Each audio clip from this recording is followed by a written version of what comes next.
He wanted a wife who would demand nothing, and say even less.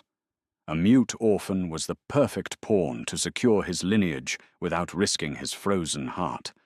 But the Duke never anticipated the dead of night, a hidden nursery, and a haunting melody that would unravel his entire world. The year was 1872, and London high society was a viper's nest of whispered scandals and calculated alliances. At the centre of its predatory gaze stood Arthur Cavendish, the 8th Duke of Rothford. At 32, Arthur was a man sculpted from ice and marble, formidable, staggeringly wealthy, and entirely devoid of warmth. 5 years prior, he had been a different man, one who believed in the foolish illusion of love. But that naive version of Arthur died the night he caught his betrothed, Lady Josephine, fleeing for the continent, in a carriage with his own younger brother, Edward. Their treacherous elopement was cut brutally short when the carriage careened off a rain-slicked bridge in Kent, killing them both. Arthur did not weep at their twin funerals. Instead, he locked the gates of Rothford Abbey, buried his heart alongside his traitorous brother, and vowed never to allow another woman the power to destroy him.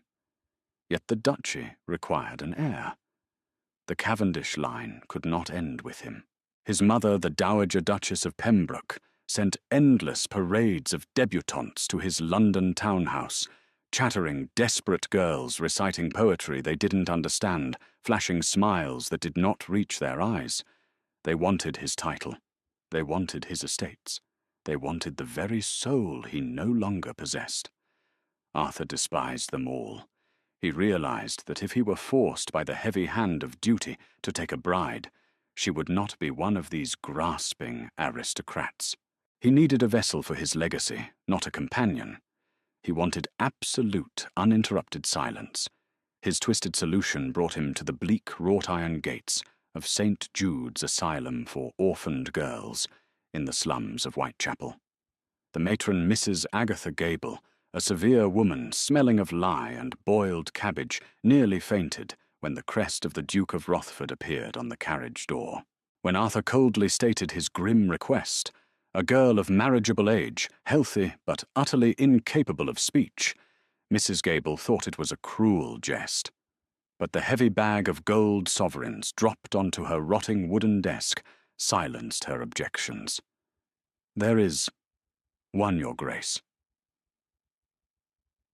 Mrs. Gable stammered, leading the towering Duke through the damp, echoing corridors. "Genevieve. She was left on the parish steps 10 years ago. She hasn't spoken a single syllable since the day the constables dragged her in. The physician claimed it was a fright that stole her tongue. She is 19 now, a docile thing, but perfectly healthy." Arthur stood in the doorway of the laundry room. Through the billowing clouds of steam, he saw her. Genevieve Dubois. She did not possess the rosy, powdered perfection of Mayfair's debutantes. She was painfully thin, her hands raw from lye, her ash-blonde hair tied back with a frayed string. But her face possessed a haunting, ethereal symmetry, and her eyes, a striking, tempestuous shade of storm grey, held a profound, immovable stillness. When she looked up and met the Duke's piercing blue gaze, she did not flinch. She did not curtsy. She merely watched him, a quiet observer of her own bleak existence. "Her," Arthur commanded. Within 48 hours, the paperwork was signed. There was no courtship. There was no grand announcement in the Times. In a dim, echoing chapel, with only his solicitor and the bewildered matron as witnesses, Arthur Cavendish bound himself to a mute pauper. When they sat in the plush velvet interior of his carriage, heading north toward Yorkshire, Arthur finally spoke to his new Duchess. "Let us be clear, Genevieve." He said, his voice a low, gravelly baritone that offered no comfort.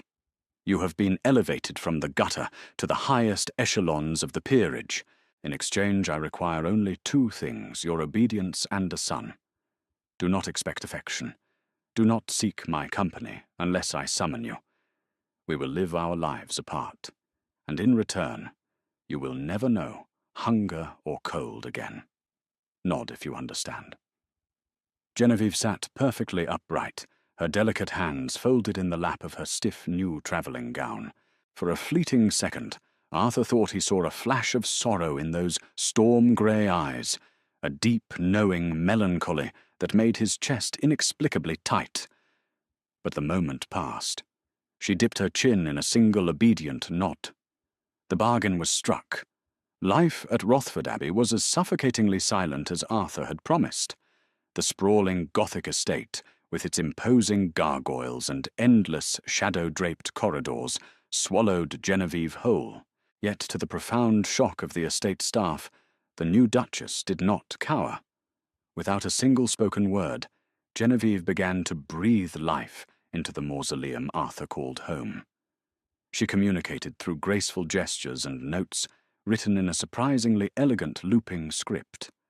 She learned the names of every servant. When the head housekeeper, Mrs. Higgins, fell ill with a fever, it was Genevieve who sat by her bedside, in the servants' quarters, pressing cool cloths to her forehead. When a stray hound was caught in a snare on the property, it was the Duchess who knelt in the mud, ruining her silk skirts to gently bandage its leg. Arthur observed all of this from the shadowed balconies of his library.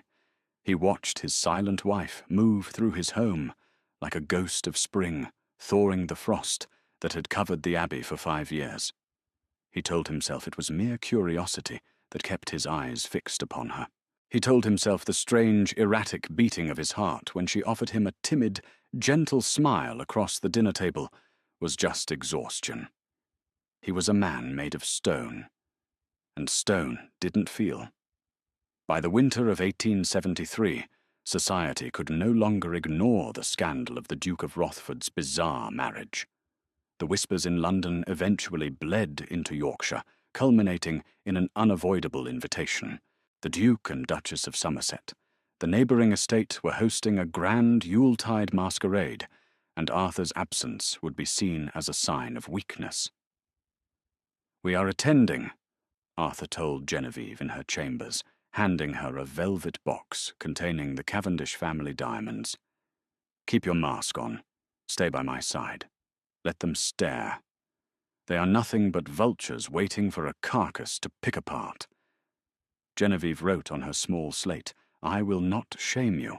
When they arrived at the Somerset estate, the ballroom fell into a hushed, suffocating silence. Hundreds of eyes locked onto the Duke and his beggar bride. Genevieve was a vision in midnight blue silk, the diamonds resting against her collarbone like captured stars. She held her head high, her posture immaculate, projecting a quiet dignity that rattled the judgmental aristocrats. But society is inherently cruel, and none were crueler than Lady Gwendolen Fairchild, a vicious beauty who had long believed she would be the Duchess of Rothford. During the supper service, Gwendolen, emboldened by champagne, leaned across the table. "Tell me, Your Grace," she sneered, her voice carrying over the string quartet, targeting Genevieve. "Is it true what they say in the city that your husband purchased you for the price of a decent hunting hound?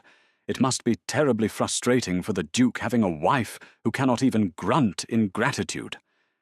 A collective gasp echoed down the long dining table. Genevieve froze the silver fork, trembling slightly in her hand.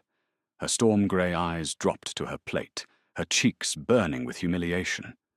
Arthur's grip on his crystal wine glass tightened until his knuckles turned white. The silence in the room stretched taut as a bowstring.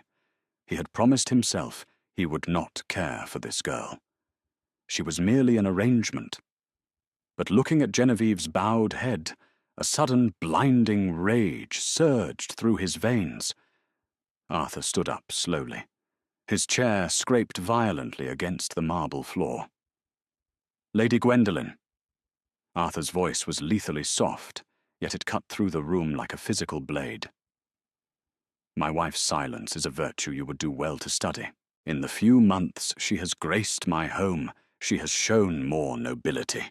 grace and intellect without uttering a single word than you have demonstrated in a lifetime of ceaseless, vapid chattering. Gwendolen's face drained of colour. If any person in this room speaks a word against the Duchess of Rothford, Arthur continued, his eyes sweeping the terrified guests, you will find me a very unforgiving enemy. Come, Genevieve. The air here has grown foul. He extended his hand. Genevieve looked up at him, her eyes wide, shimmering with unshed tears. She placed her small, trembling hand in his, and Arthur led her out of the ballroom. In the carriage ride back to the Abbey, she didn't write on her slate. Instead, she gently rested her head against his shoulder. For the first time in 5 years, Arthur didn't pull away. He draped his heavy wool coat over her shivering frame, his heart pounding a frantic rhythm against his ribs. But the true shattering of Arthur Cavendish's world was yet to come. It happened 3 weeks later, during the worst blizzard Yorkshire had seen in a decade. The Abbey was snowed in the wind, howling like a wounded beast against the stained-glass windows. Arthur's nephew, little Leo, the 5-year-old orphaned son of his treacherous brother Edward, and Lady Josephine, lived in the remote east wing of the Abbey. Arthur provided for the boy financially, but could not bear to look at him. Leo possessed his father's exact shade of auburn hair, a daily walking reminder of the ultimate betrayal. The boy was largely left to the care of a rotating cast of exhausted nannies. That night Arthur was trapped in his study, nursing a glass of scotch, unable to escape the ghosts of his past. The storm outside mirrored the violent tempest in his mind. Around midnight, a strange sound drifted down the dark, cavernous hallway. Arthur froze. He set his glass down. It wasn't the wind. It was a voice. It was a woman's voice, impossibly pure and sorrowful, weaving through the stone corridors. She was singing. The melody was a French lullaby, sweet and profoundly melancholy, carrying an emotional weight that made the hairs on the back of Arthur's neck stand up. Fais dodo, mon petit ange. Go to sleep, my little angel. Arthur grabbed a silver candelabra, his pulse hammering in his ears. Was it a servant, no maid, possessed a voice of such heartbreaking, trained perfection? It sounded like an opera phantom haunting the halls. He stepped out of his study, letting the ethereal sound guide him through the freezing shadows of the Abbey. The singing grew louder as he approached the east wing, the wing he expressly forbade anyone to mention. The nursery. He pushed the heavy oak door open just a fraction. The fire in the hearth had died down to glowing embers. Sitting on the edge of the child's bed was Genevieve. Little Leo, who suffered from horrific night terrors and often screamed for hours, was fast asleep, his head resting peacefully against Genevieve's chest. And Genevieve was singing.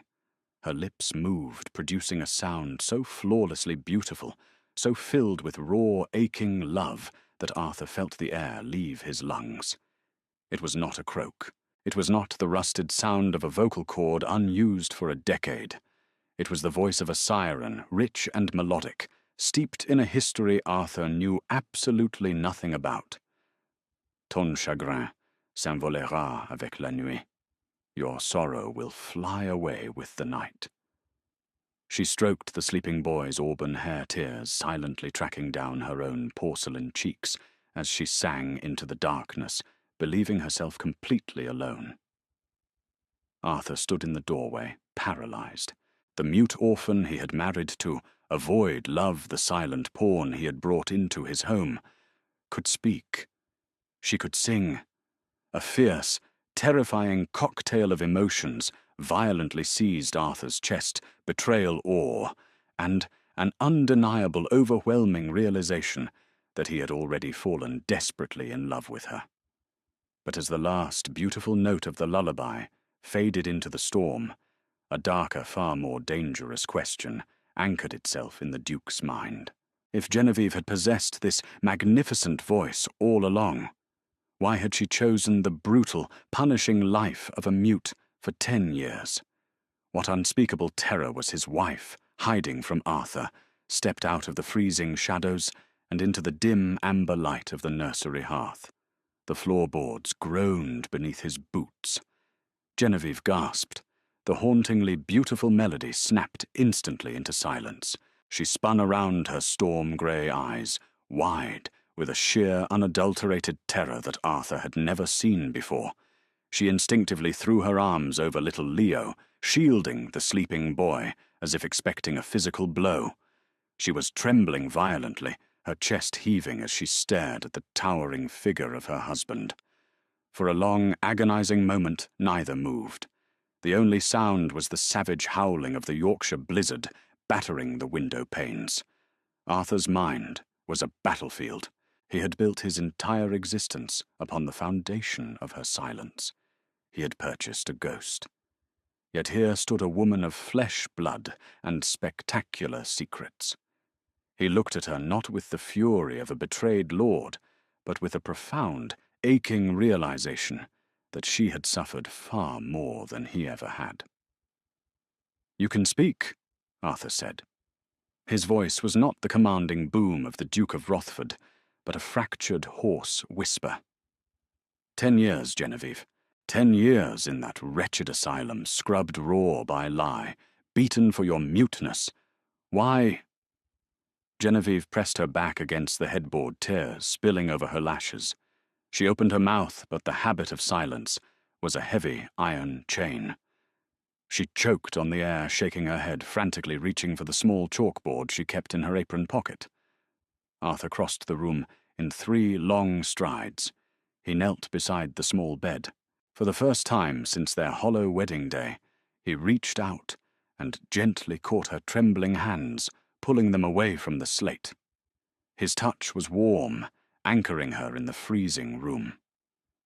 No more chalk, no more silence. Arthur pleaded, his icy exterior completely shattered. "I am your husband. I swore an oath to protect you before God, even if I didn't understand what that meant at the time. Please, talk to me."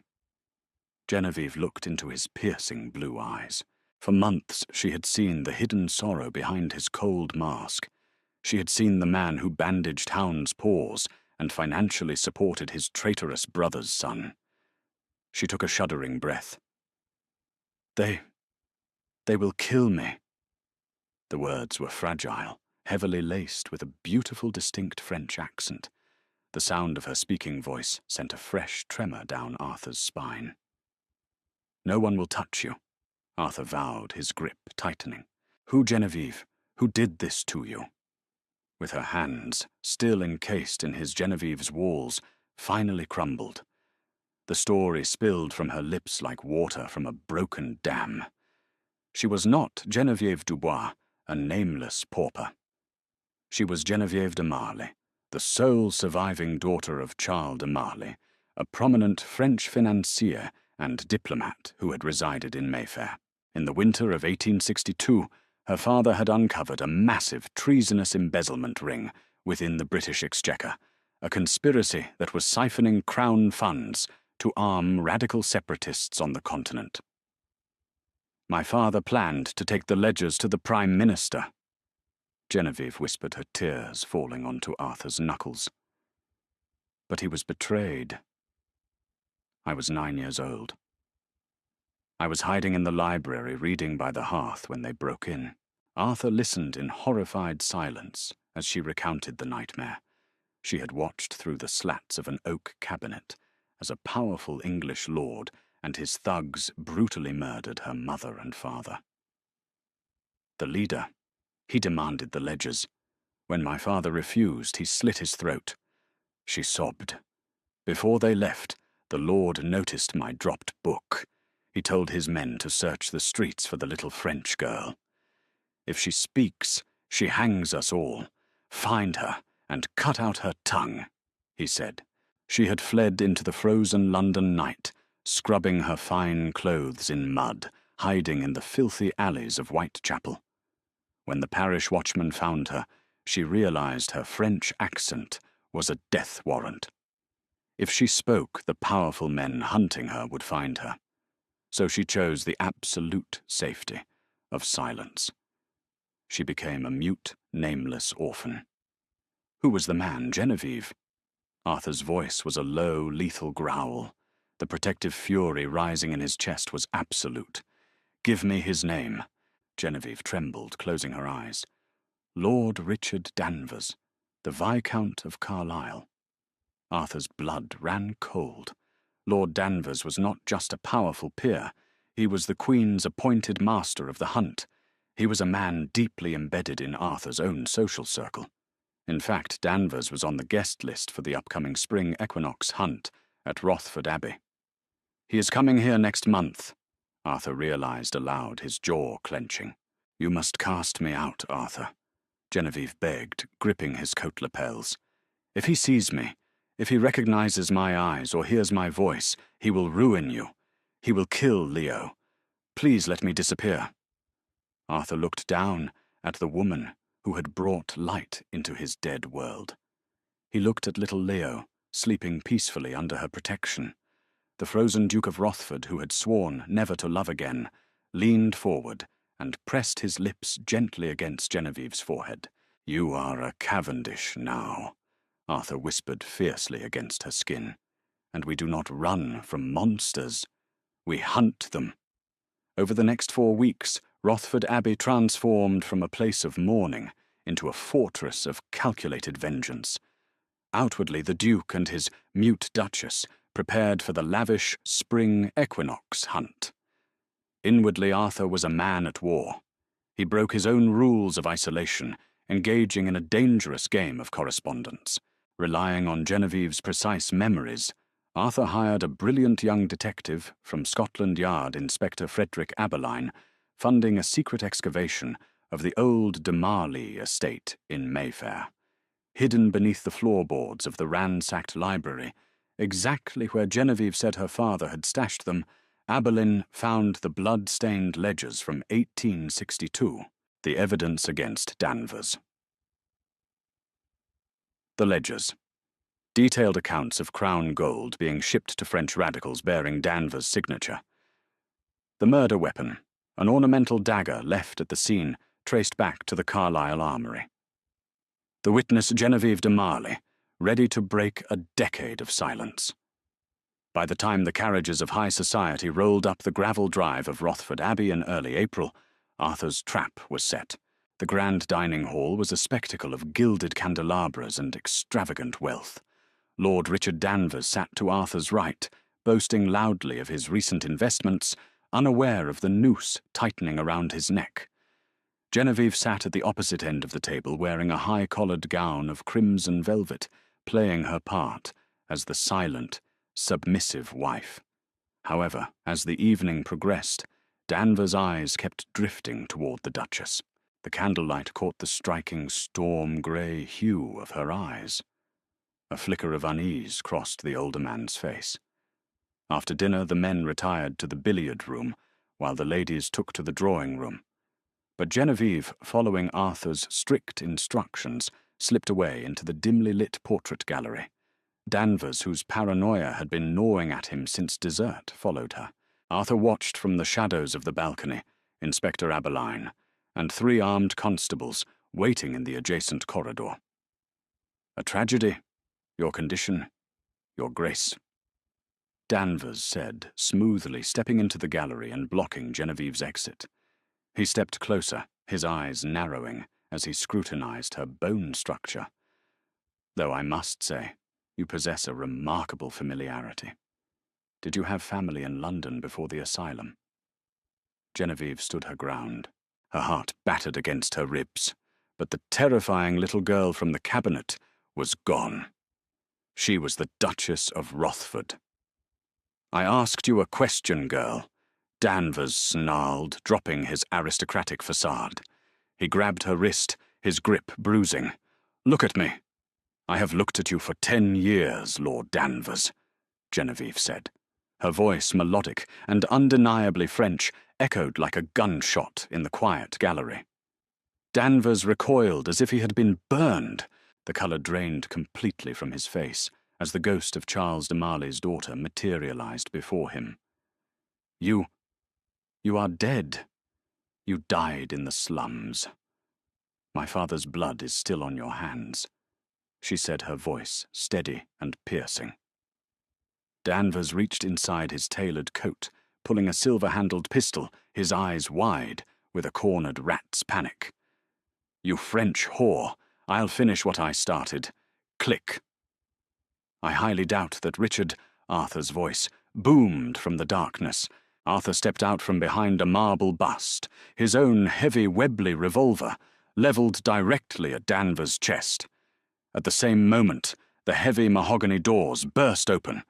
Inspector Aberline and the constables flooded the room, their weapons drawn. "Lord Richard Danvers!" Aberline announced, his voice ringing with absolute authority.